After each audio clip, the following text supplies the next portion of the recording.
perjalanan menuju ke pejabat, tapi mungkin ada roadblock di depan tu. Dia nampak ada jam sikit lah.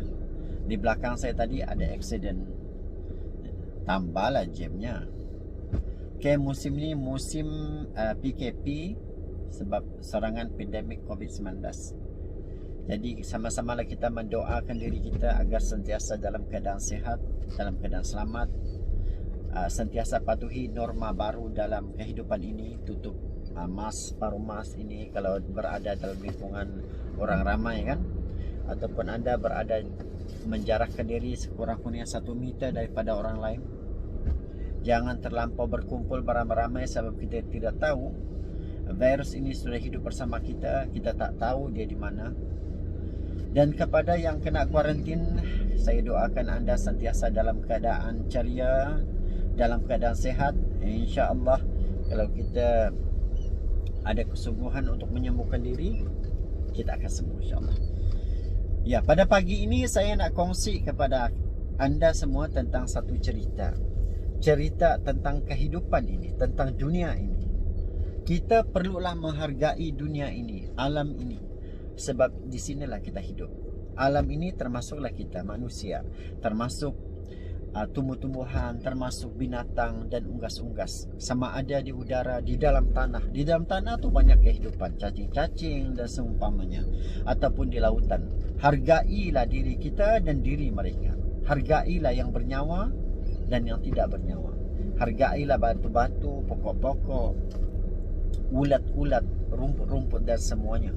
Sebab kehidupannya di atas muka bumi ini pun adalah bersama kita dan yang menyumbang sesuatu kepada kehidupan kita di atas muka bumi ini. Yalah. Okay, ini cerita dia. Macam mana saya nak mulakan ya? Di suatu ketika, di kala musim cuti sekolah, ada seorang pelajar yang baru berumur dalam 10 tahun. Katakanlah namanya Adi. Adi ni dibawa oleh bapaknya untuk apa tu sekarang ni orang kan semua nak naik bukit. Apa dipanggil tu, hiking. Dibawa oleh bapaknya pergi hiking. Selalunya bapaknya bawa dia ke apa ni untuk cycling. Tapi kali ini bapaknya bawa dia naik bukit. Ya, dalam perjalanan tu mereka pun berjalan atau berlari perlahan supaya tidak terlalu penat dan sampai kepada tujuan. Dan bapaknya pun sebenarnya tujuan dia untuk mengajar Adi tentang kehidupan, tentang alam ini. Dalam perjalanan mendaki bukit itu, bapaknya menerangkan kepada Adi tentang beberapa nama pokok-pokok yang dia faham, yang dia tahu. Nama unggas-unggas yang dinampak, nama burung-burung, nama batu dan seumpamanya.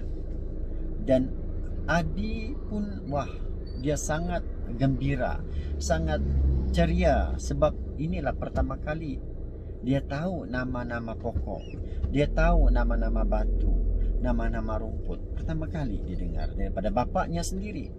Kalau di sekolah tu lain lah. Oleh kerana kepenatan, mereka ini berjalan tidak berlari. Adi tertinggal sedikit, lebih kurang dalam 10 langkah ke depan oleh bapaknya untuk menuju ke puncak bukit. Okey, dan semakin perlahan.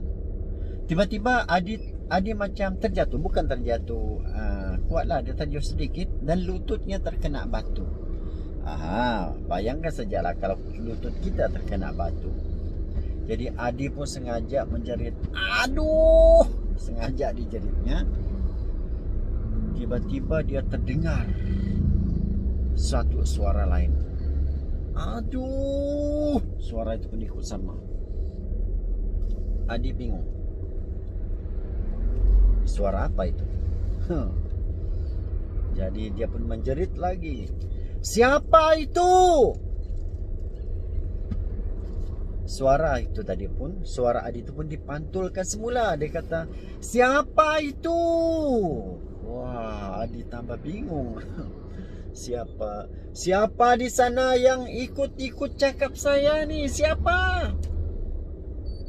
Suara yang sama pun memantul kembali.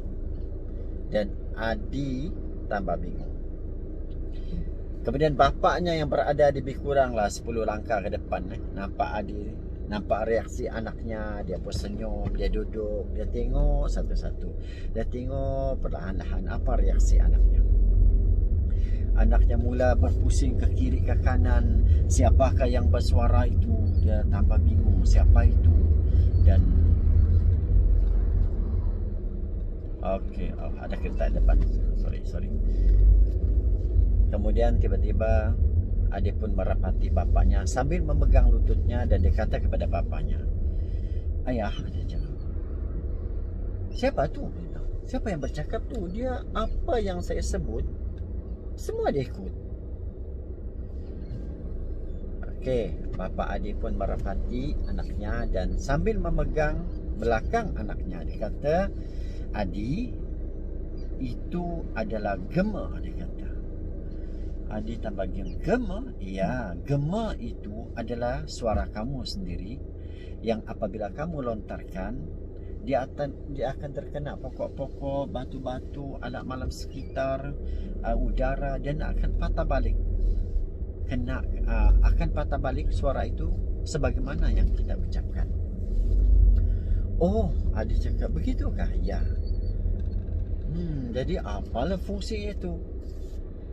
Adi tambah bingung. Ya, al-maklum kan, kanak-kanak baru nak membesar, dia kena tahu banyak perkara.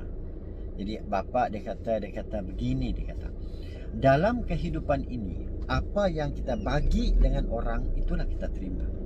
Apa yang kita bagi dengan alam ini, itulah kita terima.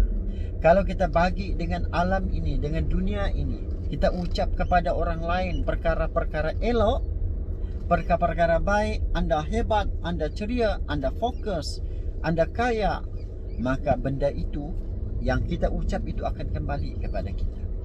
Kalau kita bagikan kepada alam ini keceriaan, kita jaga dia, kita tidak bakar sembarang, kita tidak tebang sembarang, tidak korek sembarang, maka dia akan teguh dan agam dan kuat memberikan nilai yang sangat berharga kepada kehidupan kita.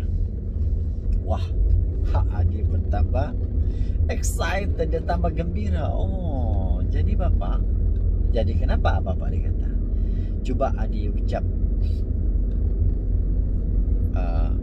saya hebat. Cuba ucap kuat-kuat. Adi pun kata, saya hebat. Suara itu pun kembali kepada kepadanya, mengatakan bahawa anda hebat, gema hebat. Ya.